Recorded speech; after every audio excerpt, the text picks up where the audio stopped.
Bueno, pero lo que sorprende también es que pueda crecer sin resistencia política, lo que es peor. Y en el caso particular, en este caso ya hablamos de Toledo, que es de quien ha medrado la mayoría de sus votos. Toledo parece que no ha aprendido nada de política. Sí, Toledo parecería que al contrario, ha desmejorado, sí, pues. Tiene reflejos más tardíos, tuvo un equipo francamente romo, sin imaginación, ahora lo pretende cambiar, pero sigue teniendo un problema, ahí hay un desfase. Claro, como alguien que pudo efectivamente protagonizar el liderazgo de la caída de Fujimori y Montesinos, demostrando un coraje que hay que reconocerle a pesar de todo, se desploma con Kuczynski. Sí, claro, el problema es que los cuatro suyos efectivamente surgen de una suerte de pacto social contra la dictadura. Ahora no hay dictadura. El problema es que ahora había que convencer. Claro. Y ese software todavía no lo ha incorporado. No había que reunir la ira. Ahora había que crear un programa imaginativo e incluyente que entusiasmara a la gente y nadie lo ha hecho. Y todo el mundo pensaba que Toledo sí podía hacerlo, pero tampoco lo ha hecho.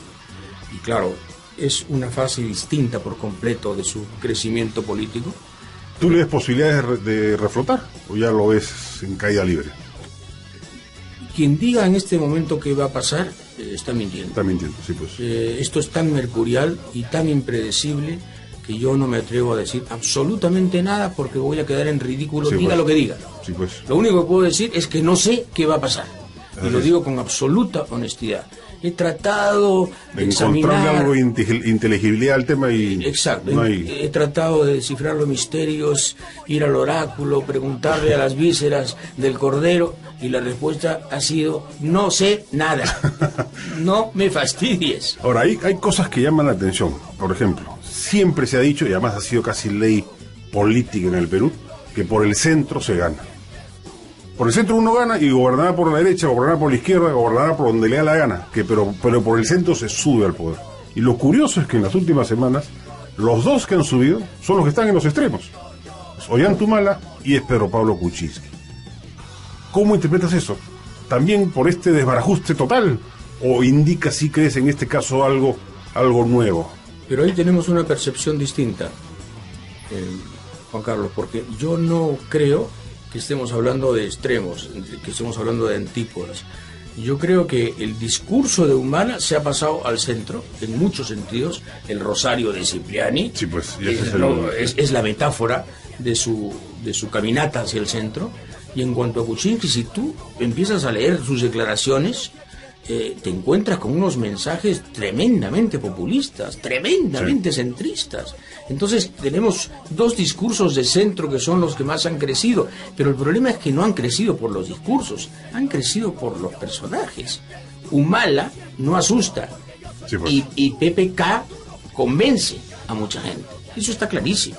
PPK convence a mucha gente que no lo conoce, y por eso es que fue yo le tengo más miedo a Kuczynski que a Humala.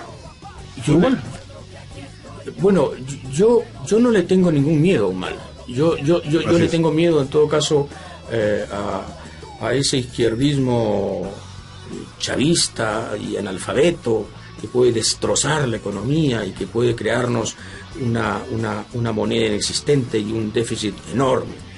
Pero creo que Humala no está en eso, ¿no? Pues. Creo que Humala no está en eso. Kuczynski está en el remate del país, y yo lo que me temo es que eso produciría un resurgimiento de la violencia.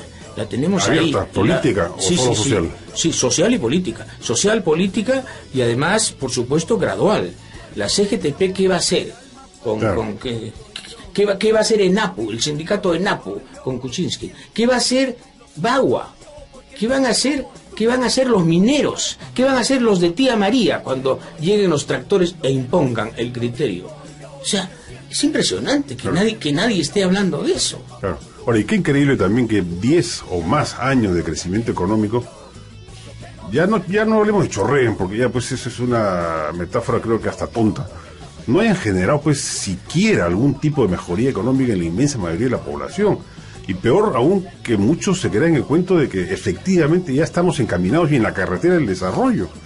Sí, pues es gente probablemente que no acude a las estadísticas, ¿no? Porque efectivamente hemos crecido, el Producto Bruto Interno ha crecido, pero resulta que el salario real ha bajado 6% en esos años del señor García, 6%. Resulta que hemos exportado 3,2% más, pero hemos importado 16% más. Por lo tanto, somos mucho menos industria, mucho menos fabricantes y mucho más importadores. Y hemos permitido, bueno, era lógico, la expatriación de 37.000 millones de dólares en utilidades del capital extranjero, y hemos recibido frente a esos 37, 27. O sea que 10.000 millones de dólares hay de diferencia entre el capital que entró y el capital que salió. Hay 240 conflictos de la Defensoría, el 80% de los cuales tiene raíces únicas, o sea, raíces, comunes. ¿Y cuál es? Falta de diálogo. Nada más. No se apareció el Estado. Claro. No se apareció el Estado. Y de esos, el 75% son medioambientales, que es lo más absurdo del mundo, en un país en donde las alternativas son tan grandes, ¿no? Que el río no pasa por aquí, que pase por allá, que la represa se mueve un poco. Es cuestión de dialogar, que el canon varíe, que sea un poco menos avaro. Todo se negocia. Pero el Perú es un país en donde la palabra negociar, consenso, esas palabras son temibles. Claro, son izquierdosas, caviares, ¿no? Sí. Débiles. Planificar, por ejemplo, dice, una aberración. Hombre, pregunten a los coreanos del sur cómo hicieron.